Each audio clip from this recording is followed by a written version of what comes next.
ফুলকপি খেতে খেতে আপনাদের অরুচি ধরে গেছে? চলুন আজকে একটি আমি নতুন স্বাদের নতুন রূপে ফুলকপির রেসিপি নিয়ে হাজির হয়েছি। নমস্কার, আমি শম্পার রান্নাঘরে আপনাদের সবাইকে স্বাগত। এইভাবে ফুলকপি রান্না করলে স্বাদ হবে অসাধারণ। চলুন দেখি এবারে কিভাবে আমি এই ফুলকপিটি রান্না করব। একটা মাঝারি সাইজের ফুলকপি আমি এইরকম ডুমো ডুমো করে কেটে নিয়েছি, মানে একটু ছোট সাইজের টুকরো করেছি।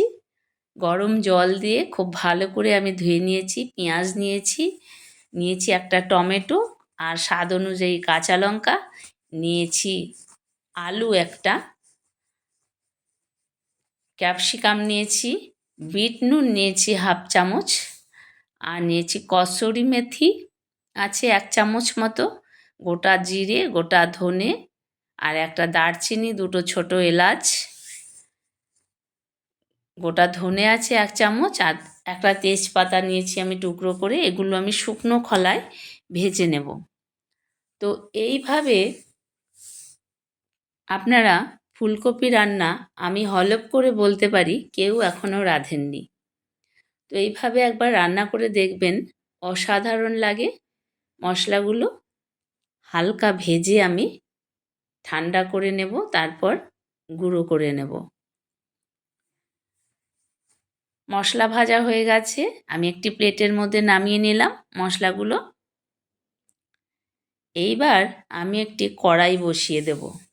কড়াই বসানো হয়ে গেছে, সর্ষের তেল দিয়ে দিয়েছি। আপনারা চাইলে কিন্তু সাদা তেল দিয়েও করতে পারেন, তবে সর্ষের তেল দিয়ে সবজি রান্না করলে স্বাদ কিন্তু একটু বেশি ভালো হয়। দিয়ে দিলাম কাঁচা লঙ্কা ফোড়নে। এইবার দেব আদা পেস্ট। রান্নাটা একটু অন্য রকম, অদ্ভুত ধরনের, কিন্তু খেতে হয় অসাধারণ। আমি 1.5 চামচের মতো আদা পেস্ট দিয়ে দিলাম। এবার আদাটা খুব ভালো করে ভাজা ভাজা হয়ে আসলে এবার ফুলকপি অ্যাড করে দিলাম।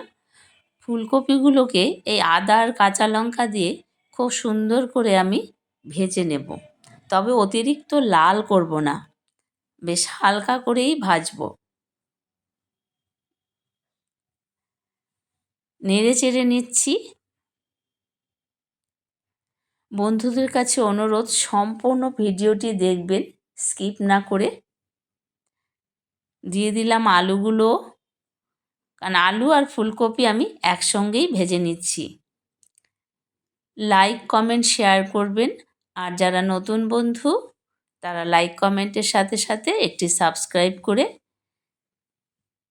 বেল বাটনটি প্রেস করে চ্যানেলটির পাশে থাকবেন। স্বাদ অনুযায়ী লবণ দিয়ে দিলাম। এইবার আমি খুব ভালো করে ভেজে নেব, আর লবণ অ্যাড করাতে ফুলকপি আলু অনেকটা সেদ্ধ হয়ে যাবে। খুব একটা জল কিন্তু আমি এর মধ্যে অ্যাড করব না, রান্নাটা একটু মাখো মাখো হবে। আমি একটা ঢাকনা দিয়ে দেব যাতে ফুলকপিগুলো ভালো করে সেদ্ধ হয়ে যায়। এইবার আমি 3 চামচের মতন টক দই নিয়েছি, আর দিয়ে দিলাম হাফ চামচ কাশ্মীরি লঙ্কার গুঁড়ো, বিট লবণ হাফ চামচ। বিট লবণ দিয়ে ফুলকপির রান্না একটু অদ্ভুত লাগছে না? কিন্তু রান্না করে দেখবেন কি অসাধারণ লাগে।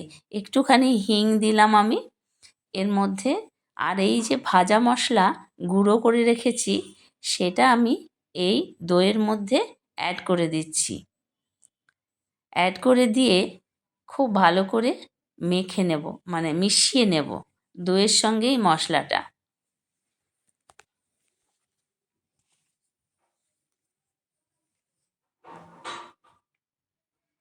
মশলাটা আমি মিশিয়ে নিচ্ছি।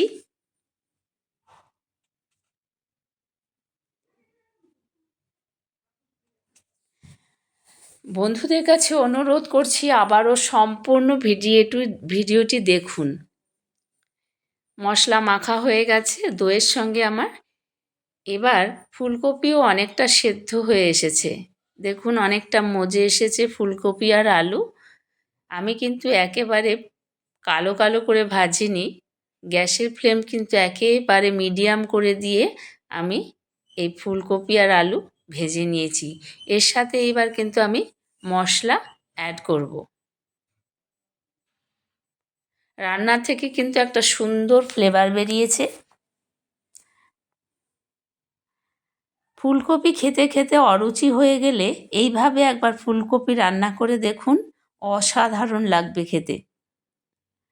এইবার মশলা আর দই সমেত যে মশলাটা আমি মিশিয়েছিলাম সেটা অ্যাড করে দিলাম। একটুখানি কষিয়ে নেব 2 মিনিট মতন।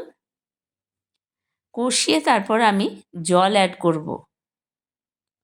জল কিন্তু আমি খুব বেশি দেব না, কারণ এটা মাখা মাখা রান্না হবে। কষানো হয়ে গেছে, এবার আমি সেই বাটিটা ধুয়েই জল দিলাম, আর একটুখানি জল আমি অ্যাড করব। অতিরিক্ত জল দেওয়ার কোনো দরকার নেই। এইবার ঢাকনা দিয়ে গ্যাসের ফ্লেম একেবারে সিম করে আমি যতক্ষণ না ফুলকপি আলু খুব ভালোভাবে সেদ্ধ হচ্ছে ততক্ষণ পর্যন্ত রান্না করব, এবং ঝোলটা গ্রেভিটা একেবারে মাখা মাখা হলে তখন অফ করব। চিনি দিয়ে দিলাম স্বাদ অনুযায়ী। আপনারা চাইলে চিনি স্কিপও করতে পারেন, কোনো ব্যাপার না। দেখুন ফুলকপি আলু এই গ্রেভি কিন্তু মাখো মাখো হয়ে গেছে, একদম সেদ্ধও হয়ে গেছে। দেখুন আলু সেদ্ধ হয়ে গেছে, ফুলকপি সেদ্ধ হয়ে গেছে। এইবারে কিন্তু নাড়াচাড়া করে আমি অন্য একটি পাত্রে আবার ক্যাপসিকাম, পেঁয়াজ এগুলো ভাজবো।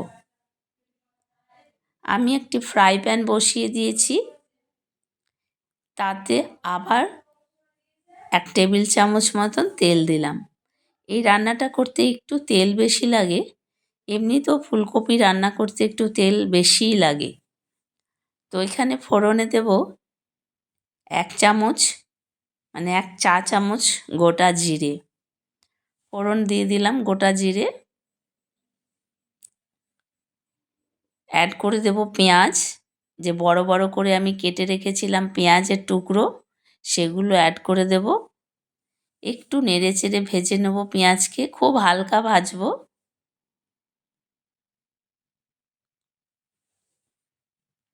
এর মধ্যে অ্যাড করে দেব এবার ক্যাপসিকাম আর টমেটো। ক্যাপসিকাম আর টমেটো অ্যাড করে আর একটু ভালো করে ভেজে নেব, যাতে ক্যাপসিকাম এবং টমেটো একটু সেদ্ধ হয়। গ্যাসের ফ্লেম কিন্তু একেবারে মিডিয়াম টু লো হিটেই থাকবে।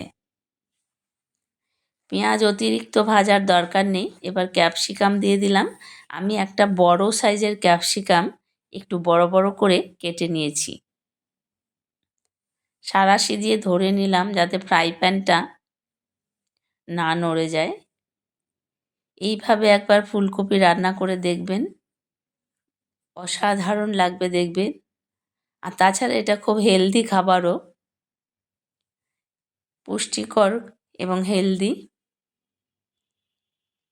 এগুলো একটু হালকা ভাজা ভাজা হলেই ফুলকপির সঙ্গে আমি এগুলো অ্যাড করে দেব।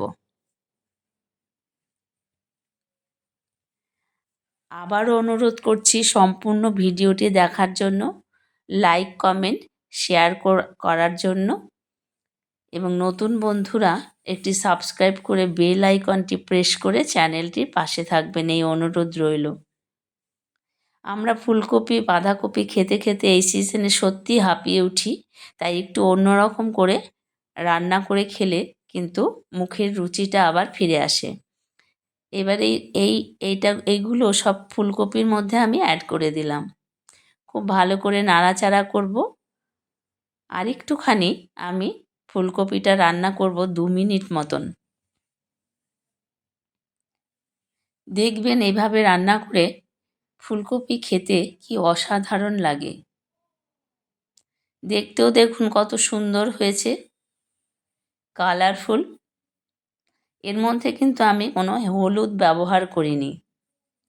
রান্না কিন্তু কমপ্লিট হয়ে গেছে দেখুন। একেবারে মাখো মাখো হয়েছে, সবজিগুলিও সব সেদ্ধ হয়ে গেছে। অ্যাড করে দেব খানিকটা ধনেপাতা। ফুলকপি, বাঁধাকপি এগুলোর মধ্যে আমরা একটু ধনেপাতা অ্যাড করি সাধারণত, খেতে কিন্তু অসাধারণ হয়। এইবার আমি আপনাদের রান্নাটি একটি পাত্রে সার্ভ করে দেখাচ্ছি। রুটি, পরোটা, লুচি, ভাত সব কিছুর সঙ্গেই কিন্তু এই রান্নাটি অনায়াসেই পরিবেশন করতে পারবেন। দেখুন কত সুন্দর রান্না হয়েছে। আপনারা বাড়িতে এইভাবে একবার ফুলকপির রান্না অবশ্যই ট্রাই করবেন, দেখবেন কত সুস্বাদু লাগে। একঘেয়ে ফুলকপির ডালনা খেতে খেতে আমাদের সত্যি অরুচি ধরে যায়, তখন আমরা একটু স্বাদ বদল করি। এটা কিন্তু অসাধারণ একটা স্বাদের তরকারি। সম্পূর্ণ ভিডিওটি দেখবেন, স্কিপ না করে লাইক, কমেন্ট, শেয়ার করবেন।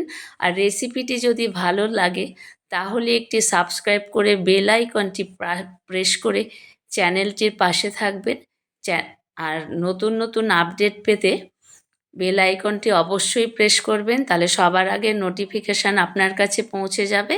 দেখুন কত সুন্দর রান্না হয়েছে। আপনারা সকলে ভালো থাকবেন।